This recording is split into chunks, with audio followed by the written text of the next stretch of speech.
Hi everyone, my name is Maddie. I'm here with Chris, who is the owner at From the Mines. I recently started a small crystal business. Now is a great time to ask Chris some questions so that we can help everybody learn some of the things that would be important, especially for a new business. So who did you look up to when you first started your business? Well, in this industry in particular, I didn't necessarily look up to anybody because I had not found anybody that shared the same moral standards and principles as me. Most of the people, when I got into this business, the bigger people in the business, their morals and standards were very different than mine. And so whenever I ran into these people who I was aware of, there was nothing for me to admire really about them or to look up to. Just because someone built a business and made a lot of money or, grandeur and size is for me is not worthy enough to look up to somebody. But who I did look up to and what really pushed me in the direction that I essentially went in was anybody who was a really hard-working person. The old school hard worker, get it done mentality. That's who I always looked up to. But as far as like someone in this industry, like really there was never anybody that I was really that impressed by. Yeah. And anybody that I met in this industry who was a bigger person, when they were approached, when I approached them, especially when I was at my beginning stages in this industry, they were very, very cold, mean, and even abrasive to me. So after that, what's to look up to? Hey, listen, I'm just getting into the business, and can I pick your brain for a little minute? And then they give you the old, I've noticed that too about a lot of people. It's all about their money, and it's only money. They don't care about the other people. Business is supposed to be that way to some degree. I'm not going to help you become a competitor, but in the interest of information and getting things done the right way and providing people with perspective that's not readily available, this is the reason why I am so free with my information, because I understand that having readily available decent information from someone who cares is not something that you're going to find or stumble across very often. And so it becomes the responsibility of someone like myself who has that information to share that information freely. You did say that you realized that your morals and principles were a lot different than a lot of the other places that you found. So what do you mean by that? Most of the people who are the bigger people in this industry, they're not in the industry because they love it. They're there because either they fell into it or it's been rare for me. And I'm not talking about I'm not talking about the retailers or the secondary home. I'm talking about the people who are making their way to the mines, dealing with mining, dealing with manufacturing directly. That's rare. You're going to find someone who cares about this industry like the way that I do, and who loves the industry the way that I do.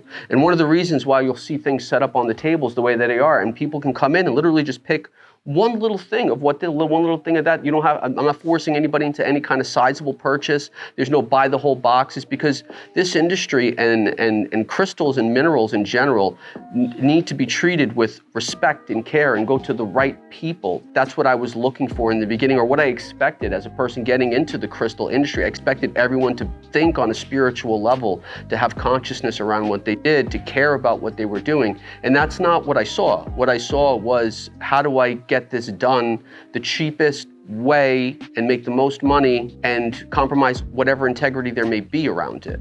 So when I first got into the industry, again, my expectations were, peace and love and care and energy. And then you get in there and you realize oh man, these people, they don't care about any of that whatsoever. All they care about is stepping on your head to climb to the top, or using resources that are totally not okay from my perspective anyway. And when I first really understood, because you hear about child slave labor a lot, but you don't really think it's going to be in this industry per se, and people are aware of it to some degree. It's not like an obviously blaring thing, because you would be well, there's not that much money in manufacturing, but there is. And so when I first found out that people use child slavery to manufacture, to cut, to polish, and then not only that, in order to pay for the expenses of those kids, would rent them out as sex slaves at night and profit off of these kids. That for me was really a moment of earth-shattering awareness around what really goes on in the business world of things. It is dog eat dog. There's a lot of jealousy in this industry. You make your own way, you pave your own way, and it shouldn't be me versus you, you versus me. When I first got into the industry and I started kind of rising up in the industry, all the big guys in the industry, they went out of their way to be malicious towards me and towards what I was doing.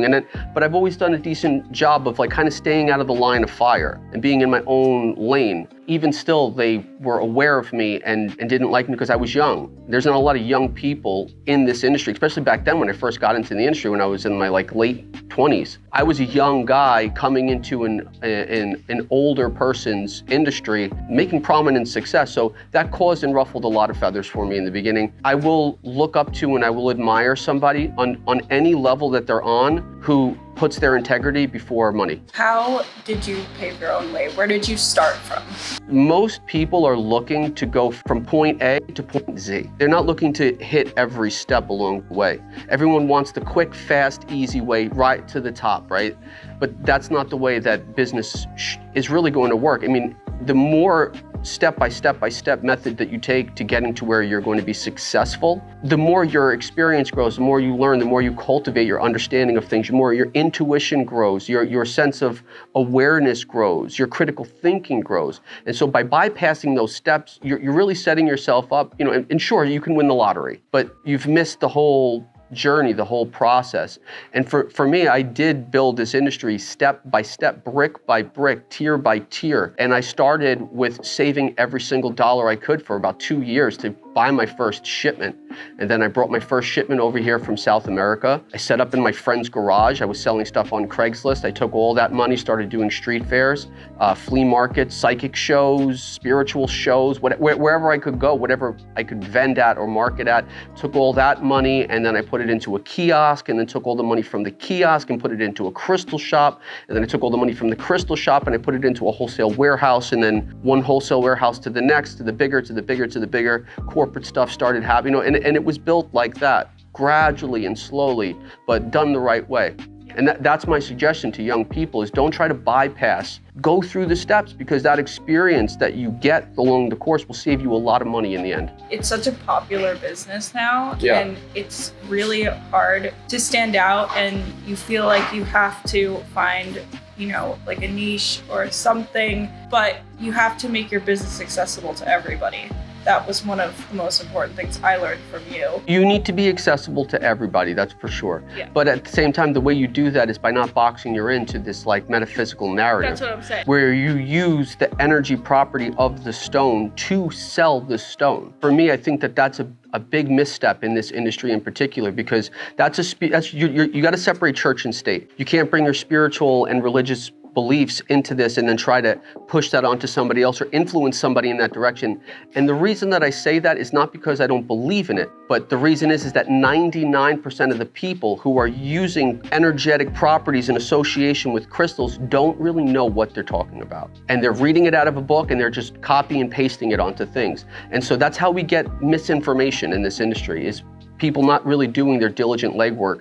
It's not their own experience, it's someone else's experience that they're dragging in. Oh, I heard rose quartz is a great stone for love, so now that's what I'm gonna tell everybody for the rest of my life. From my perspective is the thing that's done wrong about it. If you could pick one lesson that you've learned and as the most important life lesson that you've learned from having a business, what would that be? So I could write a book. There's several things, but number one of the things that is the most difficult thing to do in business is to be honest on a small scale. Little tiny things that you know you're gonna get away with and nobody will know, those personal, honest moments, for me, that's like the most important thing. When you leave the world and you have to answer for everything you've done, nobody cares how much money you make or how you saved 5 cents or you got an extra $5 from something.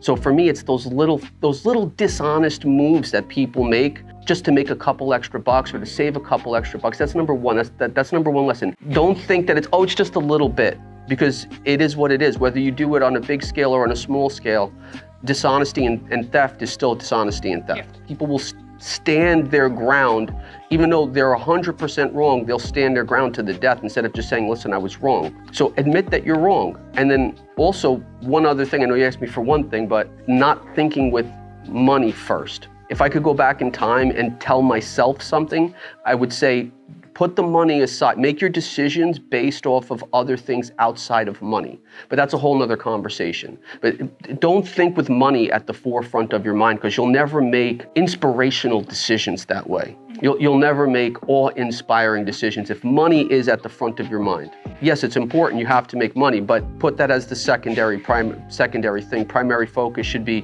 what's the best thing for the business right now? What's the best thing for everybody? How do I serve my client the best? How do I serve myself the best? How do I maintain my integrity? Most people, when you ask that question, I think that they're going to go in some sort of direction of how you can make more money or what's the best way to get ahead of the competition. But the thing is that you're in competition with yourself. You're not in competition with anybody else. And the competition that you have with yourself is how much can you maintain your own integrity? And that's really the lesson to be learned. And that's why people who are put in the position of being a business owner, that's the real test. How many things are you gonna let fall under the radar? How many times you can be dishonest and manipulative and tricky and sneaky and all of these things? And eventually it eats away at you and picks away at your soul. So that's my thinking. I love it.